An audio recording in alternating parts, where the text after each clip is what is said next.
నమస్తే అండి. ఈ దోస బొరుగులతో చేశాను. చాలా బాగొచ్చిందండి. ఒకసారి మీరు కూడా ట్రై చేయండి.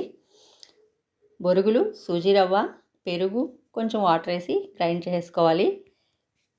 ఈ మెత్తగా గ్రైండ్ చేసుకున్న పిండినైతే ఒక 10 నిమిషాలు నానపెట్టాలండి.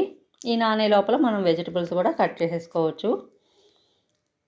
టమాటా, పచ్చిమిర్చి, ఎర్రగడ్డ, క్యారెట్ తురుము, అలాగే చివరిలో కొత్తిమీర, మనకు రుచికి తగినంత సాల్టు, వంట సోడా వేసేసుకొని దోసపిండిలాగే కలిపేసుకొని దోస పోసేసుకోవడమేనండి.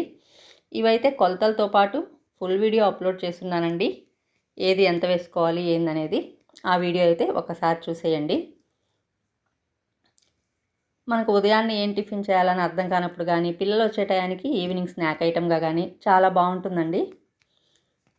చాలా ఈజీగా కూడా అయిపోయింది. టేస్ట్ కూడా బాగా కుదిరింది. ఒక్కసారి చేసి చూసుకొని ఎలా కుదిరిందో కామెంట్ చేయండి. మన వీడియో నచ్చినట్లయితే లైక్ చేయండి, సబ్స్క్రైబ్ చేసుకోండి. Thank you.